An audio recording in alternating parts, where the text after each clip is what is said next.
Hi and welcome to another episode of Essential Lightroom. In this week's video we're going to be taking a look at how we can recreate the effect that I've got in front of me. As you can see, it's got a gritty, desaturated, crushed black kind of look, pretty cool look, and I'm going to show you how to create that step by step. But stick around to the end because I'm going to show you how you can create two variations just by using a simple slider. So check that out, stick around, see how to do all this right now.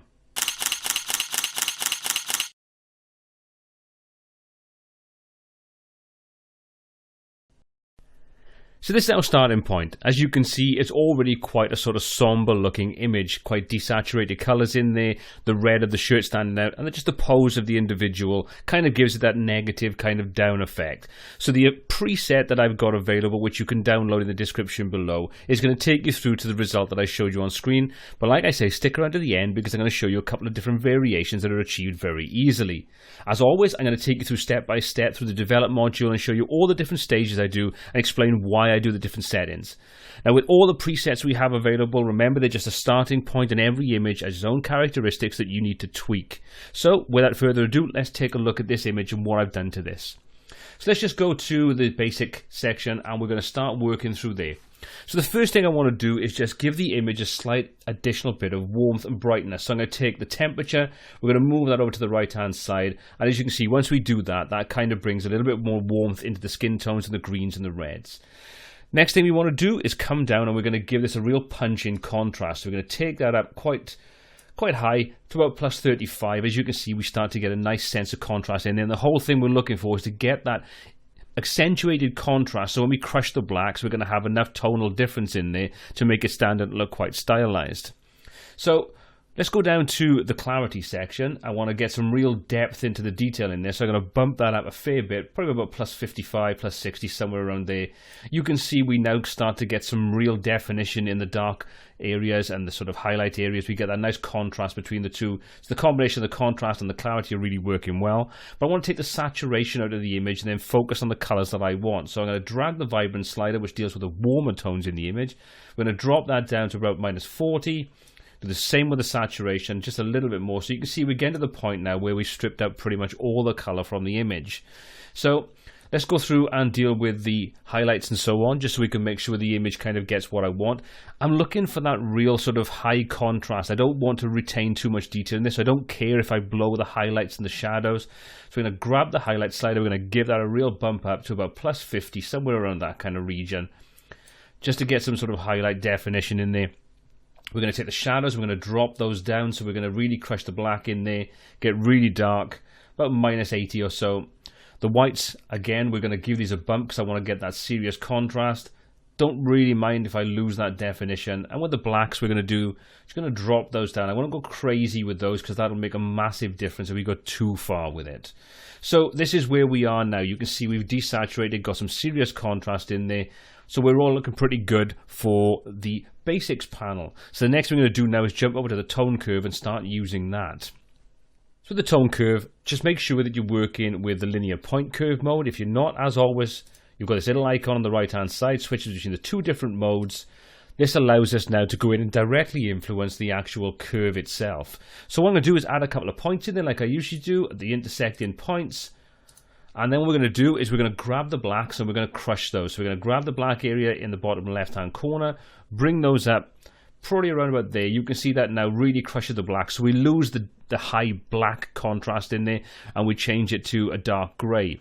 Now to compensate for some of that, we're going to give this a mid-tone boost. So we're going to grab that mid-tone and we're going to lift that up a little bit. So let's take a look at before and after. So you can see we're getting a pretty stylized look in there. If you want to adjust this anymore, you can do, like I say. Remember, this is on an image by image basis, so each image can have its own characteristics. And let's just grab that and give that a bit more.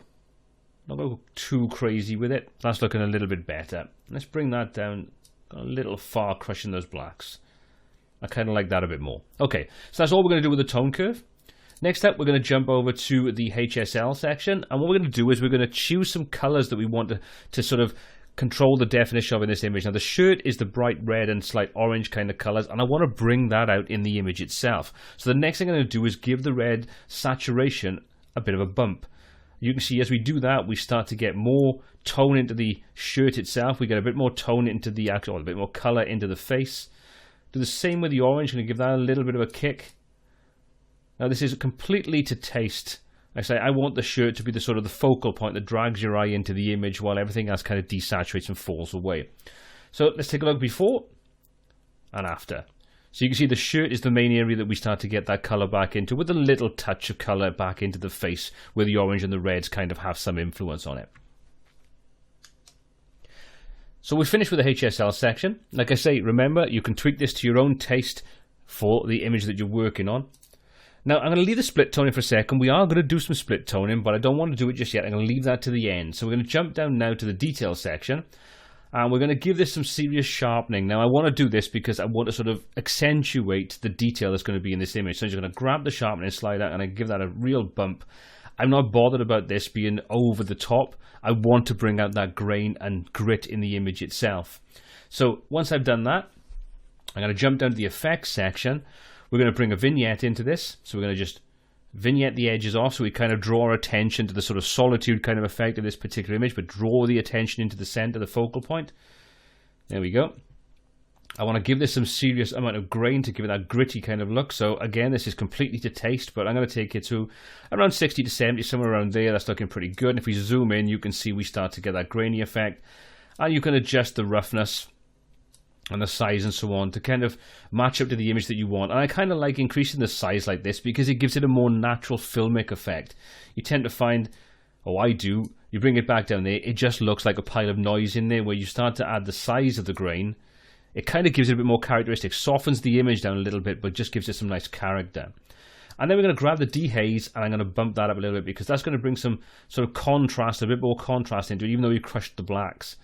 Don't want to go crazy with that. I might come back and tweak that in a moment, but that's looking pretty cool. So the next thing I want to do is go in and influence the highlights and the shadows with some colored information. Now, this is where you can really go in and colorize the image and give it some real character. You can add some warmth into it or some coolness into it, and that's what we're going to do next. So we're going to jump into the split toning section. And you can see we can control the color information in the highlights and in the shadows, and we can deal with the balance and control that between those two.